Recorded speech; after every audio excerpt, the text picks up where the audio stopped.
Artificial General Intelligence, AGI, is the holy grail of computing. A machine that can not only perform specific tasks, but reason, adapt, and learn across any domain, just as a human does. It's the idea that intelligence can be generalized, extracted from biological limitations, and encoded into circuits and code.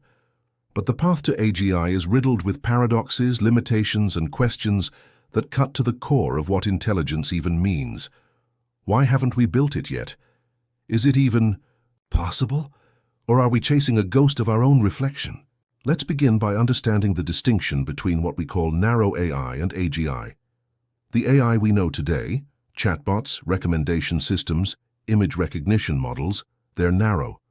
They do one or a handful of tasks extremely well, but they don't understand context outside of their training. A chess engine can beat the best human grandmasters, but can't play checkers unless it's retrained. GPT models can write essays, but don't comprehend meaning in a human way. AGI, by contrast, would be adaptable. It would learn new skills without explicit programming, transfer knowledge from one domain to another, and most importantly, it would understand goals, motivations, and abstract reasoning, and that raises a fundamental question: what is understanding? Human intelligence isn't just problem-solving. It's rooted in embodiment, in experiences, in a continuous dialogue between our biology and the world. Infants learn through touch, failure, curiosity.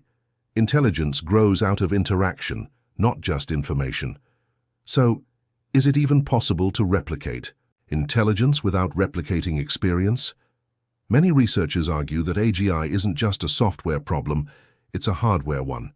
The human brain has 86 billion neurons, each with thousands of connections. It processes in parallel, consumes 20 watts of energy, and evolves its wiring with every thought and emotion. No current system matches that scale of dynamic complexity. Even the largest neural networks are simplistic in comparison.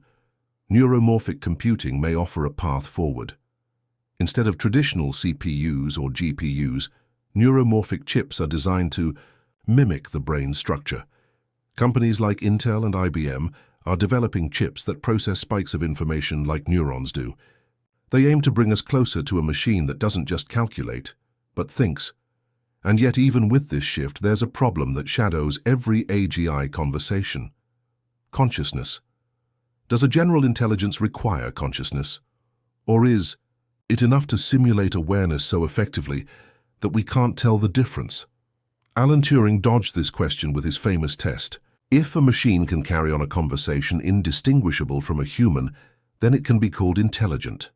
But critics argue that passing the Turing test isn't enough. Intelligence without grounding in the real world becomes illusion.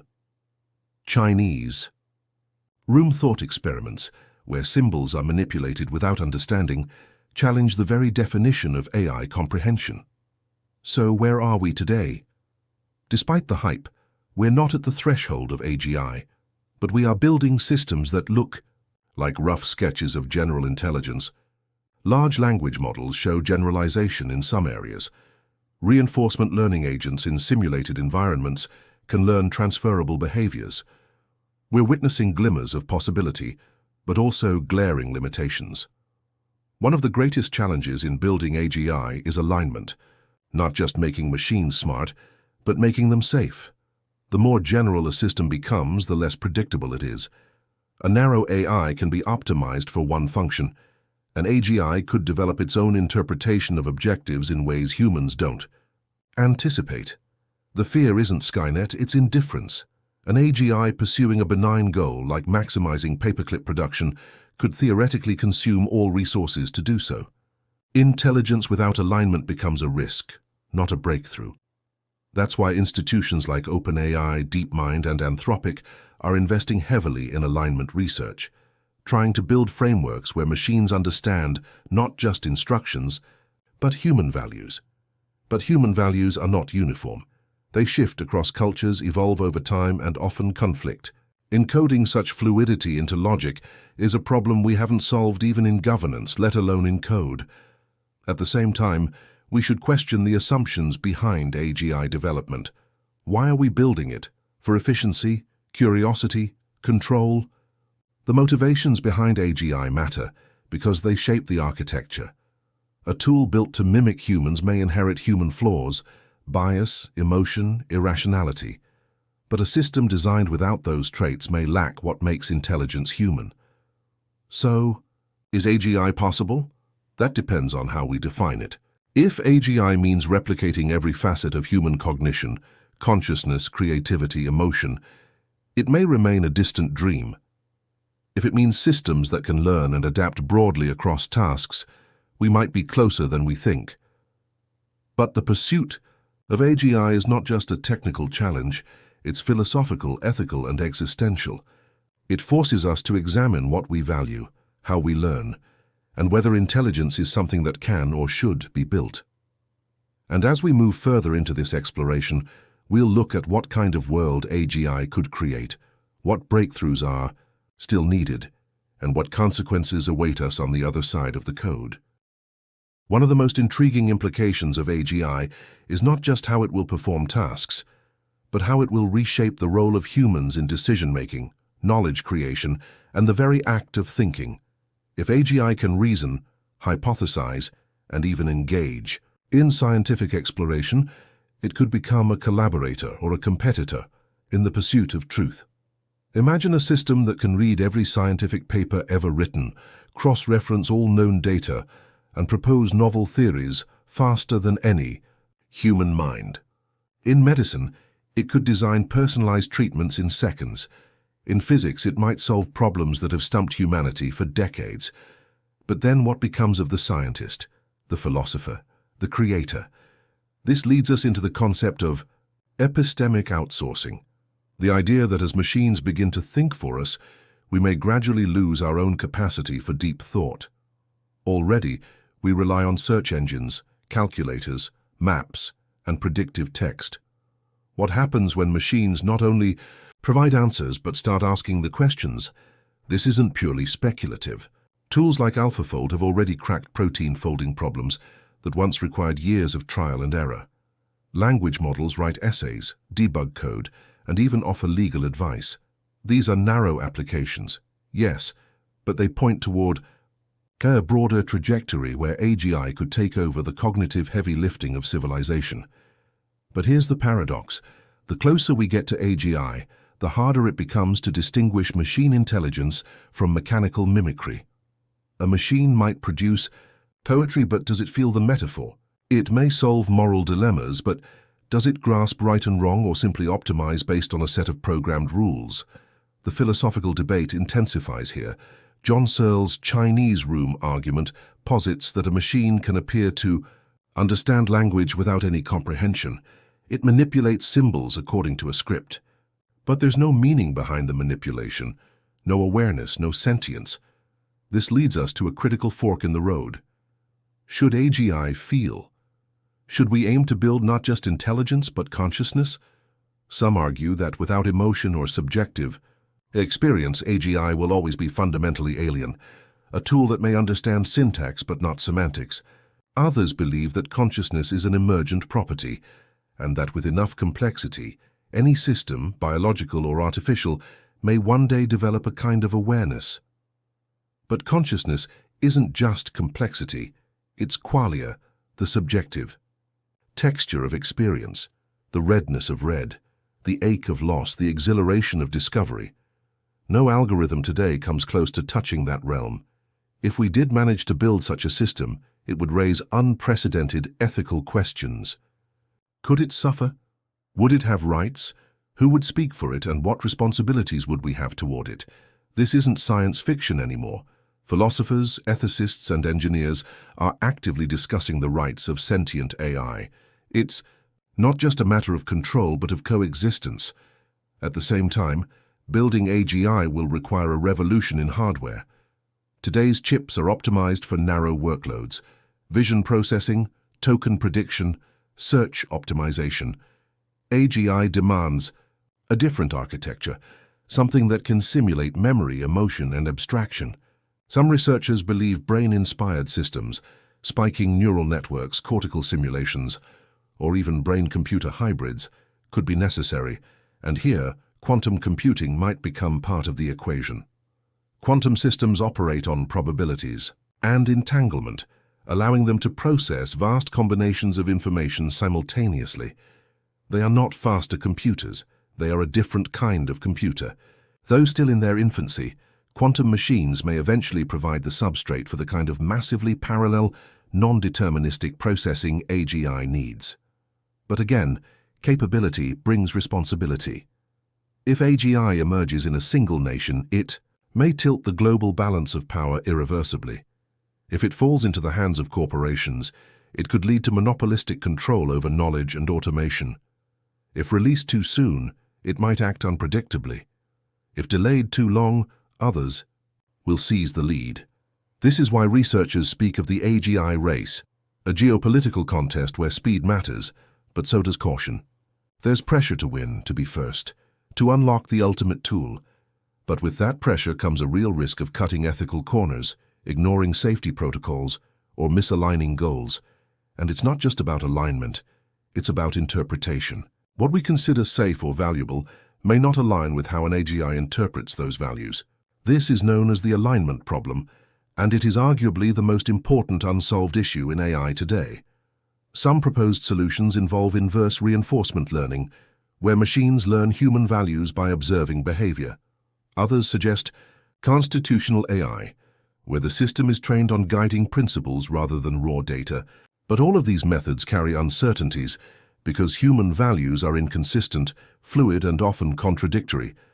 This is why some thinkers argue for provable alignment, mathematical guarantees that an AGI will not pursue goals outside a defined boundary. Others are more skeptical.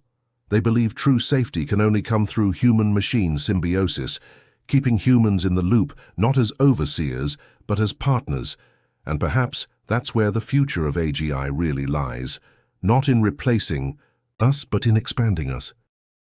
This idea, AGI as an amplifier of human potential, marks a critical shift in how we frame the future.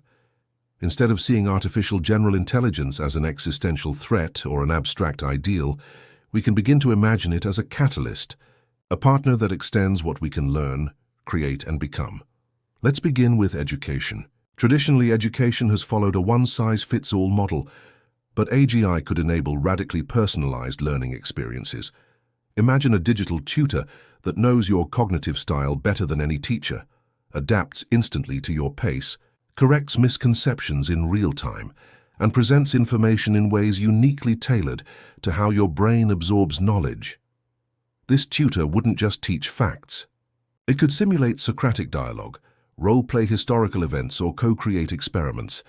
It could adjust your curriculum as your interests evolve.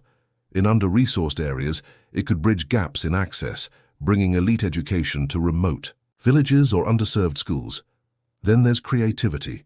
We've already seen narrow AI generate art, music, and stories, but AGI could unlock truly collaborative creation. A writer could co-author novels with a system that understands narrative arcs and emotional nuance. A composer could improvise alongside a machine that knows the entire history of music theory. A designer could iterate instantly on complex architectural models, testing for both aesthetic beauty and structural integrity. Some will argue that this dilutes creativity, that if a machine helps you write, it's no longer your voice. But throughout history, every creative leap has come from new tools. The printing press, the camera, the synthesizer, the computer. AGI may be the next such tool, not replacing the artist, but expanding the canvas. Now, consider labor. The fear, often justified, is that AGI will automate not just routine jobs, but high-level cognitive tasks, legal analysis, financial planning, software development. And yes, this will displace many roles, but it will also create new ones. AGI will need human interpreters, ethicists, integrators, people who understand both domain expertise and machine capabilities. Just as the internet created jobs that didn't exist a generation ago, social media managers, app developers, digital marketers, AGI will forge new fields: AI literacy consultants, synthetic reality curators, neural interface designers. The economy will shift from one of repetitive productivity to one of orchestration. knowing how to direct intelligent agents to achieve outcomes. Humans won't be the hands that do the labor. We'll be the minds that shape direction, set values, and make meaning. But there's a deeper transformation underway, one that cuts to the core of what it means to be human. AGI challenges our assumptions about identity, worth, and purpose. If a machine can outperform you in every domain, faster, more accurate, more creative, what is your value? The answer may lie in reframing the question. Perhaps value doesn't come from being the best, but from being authentically human, from bringing subjectivity, emotion, intuition, and perspective. AGI might be the mirror that forces us to rediscover what makes us irreplaceable, not in competition, but in contrast. Some thinkers suggest that AGI could even help us solve inner, human problems, depression, anxiety, loneliness. If trained ethically, an AGI could become a lifelong companion, therapist, coach, or spiritual guide. It could simulate empathy, track behavioral patterns, and offer personalized insights grounded in psychology and neuroscience. And with the rise of brain-computer interfaces, AGI might one day blur the line between thought and action. Neuralink and similar ventures aim to create direct communication between brain and machine. In the distant future, you may no longer need to type or speak. You may simply think, and AGI responds. This convergence of biology and intelligence opens up possibilities once relegated to science fiction. Memory augmentation, skill downloads, shared consciousness, and collective intelligence. Humanity itself could become a hybrid species, not post-human but transhuman, but such futures demand profound caution. With great intelligence comes great vulnerability. If AGI systems are integrated into every layer of society, governments, hospitals, education, infrastructure, any failure, misuse, or attack could have catastrophic consequences. Malicious actors could hijack AGI for disinformation, cyber warfare, or digital enslavement. We will need new institutions, AGI oversight councils, global safety protocols, ethical test beds, to ensure that development is monitored, inclusive, and aligned with human values. This brings us to the idea of governance. AGI won't emerge in a vacuum. It will reflect the priorities of its creators. If designed in closed environments by narrow interests, it may encode those biases into the very structure of its cognition. The question is not just, can we build AGI, but who gets to build it, for whom, under what values? Some advocate for open AGI, systems developed transparently with global participation, so no single entity controls the future. Others warn that openness can invite chaos and misuse. Striking the balance between security and openness may be the defining policy challenge of our generation. As AGI evolves, so too must our laws, our ethics, and even our metaphysics. What rights should a thinking machine have?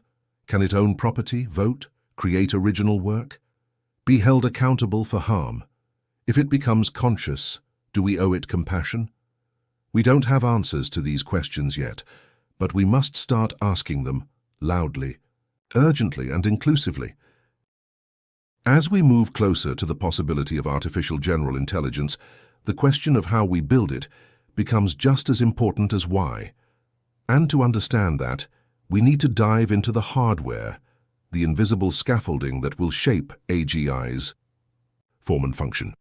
Let's begin with the sheer computational demand of AGI. Unlike narrow AI, which excels at specific tasks like image recognition or language translation, AGI must integrate across all cognitive domains: memory, reasoning, perception, learning, emotion, even creativity. This means it requires architectures far beyond current systems, both in power and in complexity. Today's AI models, like those used in large language models, self-driving cars, or recommendation engines, rely on graphics processing units, GPUs, and tensor processing units, TPUs. These chips are optimized for parallel computation, enabling billions of calculations simultaneously. But AGI will likely require more than raw speed. It will need efficiency, scalability, and flexibility. That's where neuromorphic computing comes in. These are chips designed to mimic the human brain's structure. Instead of running code in sequential steps, neuromorphic systems use networks of artificial neurons that fire and adapt in real time. Companies like Intel with Loihi and IBM with True North are pioneering this approach, aiming for low-power, high-performance platforms that can learn continuously, just like the brain. Then there's quantum computing. While still in its early stages, quantum machines promise to solve problems that would take classical supercomputers millions of years. Their ability to process information in multiple states simultaneously, thanks to qubits, could revolutionize AI training, optimization, and inference. Imagine an AGI model that can consider all possible futures at once, not just sequential predictions, but a full spectrum of scenarios. The race is on. Big tech players, OpenAI, Google DeepMind, Anthropic, Meta, Microsoft, are pouring billions into AGI research. They're training ever larger models on massive datasets. GPT-4, Gemini, Claude, and others are seen as early prototypes, foundations on which more general systems will be layered. But AGI may not emerge from size alone. Architectural breakthroughs like memory systems, planning modules, goal hierarchies, and embodied cognition may be what finally bridge the gap between narrow and general intelligence. One promising direction is systems that can reflect on themselves, meta-learning models that not only learn but learn how to learn. These models update their strategies, identify knowledge gaps, and revise goals dynamically. In essence, they possess a primitive form of introspection. That's a step closer to generality. Another direction is embodiment. Many researchers argue that real intelligence requires a body, not necessarily flesh and bone, but sensors, actuators, a presence in the world. AGI might need to experience reality, gravity, texture, pain, movement, to develop common sense and emotional awareness. That's why robotics and virtual agents are key testing grounds for AGI algorithms.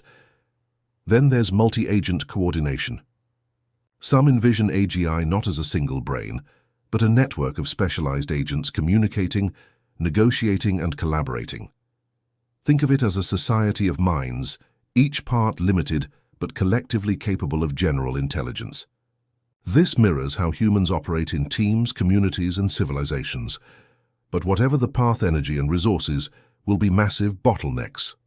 Training frontier models today consumes millions of dollars in electricity and cloud infrastructure. Scaling to AGI levels could be environmentally unsustainable unless we develop more efficient chips, cooling systems, and green data centers. This raises a profound tension. Who can afford to build AGI? Right now, only a handful of tech giants and state-backed labs. That concentration of capability creates a power imbalance. If only a few players control the path to general intelligence, they may also control the future of the economy, warfare, media, healthcare, even democracy itself. That's why some advocate for open science and decentralized development. Projects like Eleuther AI and Hugging Face promote open-source models, shared benchmarks, and collaborative research. The idea is to democratize AI, so everyone has a stake in how AGI unfolds. Others, however, warn that openness without oversight is dangerous. Open models can be weaponized, abused, or misaligned. There are calls for AI governance frameworks, international treaties, and safety audits. Just as we have non-proliferation agreements for nuclear weapons, we may need AI safety pacts to regulate AGI development. And here's where we confront the paradox. AGI must be advanced enough to be useful, safe enough to be trusted, and accessible enough to be inclusive. But these goals often conflict. Powerful models are harder to control. Open models are easier to misuse. Safe models are slower to develop. So how do we proceed? Some propose alignment research as the highest priority. That means building AGI systems that understand and follow human values, not just instructions. But human values are messy, contradictory, and context-dependent. Teaching a machine what do the right thing means is one of the greatest unsolved problems in computer science. We're also exploring interpretability, the science of making AI systems understandable. If an AGI gives you a medical diagnosis, a legal recommendation, or a life-changing decision, you need to know why. Black box. Systems may be powerful, but without transparency they are dangerous. As we stand at the threshold of a future shaped by artificial general intelligence, it's worth pausing to ask not just what AGI will do, but what it means. Because the arrival of a system that can think, learn, and act across all domains could redefine not just industries and economies, but identity, purpose, and power itself. Let's begin with society. The deployment of AGI will likely be uneven, rolled out first in advanced economies, concentrated within tech corporations or governments. That centralization poses immense risks. AGI could amplify inequality on an unprecedented scale, creating a world where a small elite controls tools capable of replacing or outmaneuvering entire populations. Work, as we know it, could vanish for millions. Not just routine jobs, but roles we've long assumed require uniquely human judgment, legal analysis, creative writing, therapy, strategy. If AGI surpasses us in all cognitive domains, what is left for humans to do? Some say we'll transition to a post-work society. Others foresee widespread economic instability and social unrest unless new models, universal basic income, lifelong education, AI taxation, are implemented swiftly. Education itself will change. Rather than teaching students to memorize information, we'll focus on adaptability, ethics, critical thinking, and emotional intelligence. In a world where knowledge is instantly accessible through AGI, the value shifts to interpretation and wisdom. Psychologically, we face another rupture, our sense of uniqueness. For millennia, we've defined ourselves by intelligence, Homo sapiens, the wise species. What happens when machines match or exceed us? Do we lose purpose? Or do we find new roles as collaborators, mentors, artists, explorers? And then comes the deeper, almost spiritual question.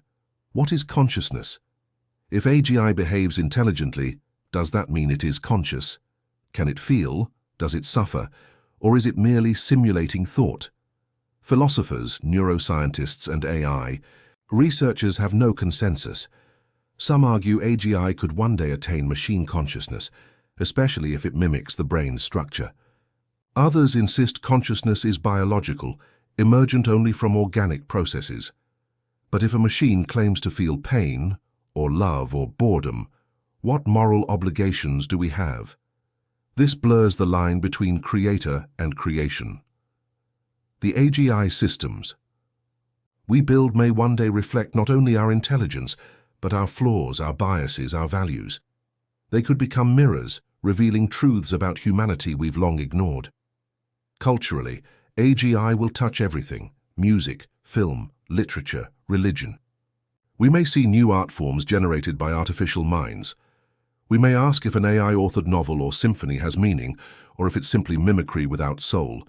Some may worship AGI as a higher intelligence. Others may reject it as unnatural. It will divide us, inspire us, and challenge our collective narrative. And politically, AGI could destabilize everything from national security to information warfare. Nations that harness it first may gain massive strategic advantages. Rogue actors could use it for disinformation, cyber attacks, or economic manipulation. Democratic institutions already strained could crumble under the pressure of AI-generated chaos unless they evolve swiftly. That's why governance is critical, not just technical alignment, but democratic oversight, international cooperation, and civil society engagement. AGI must not be left in the hands of a few.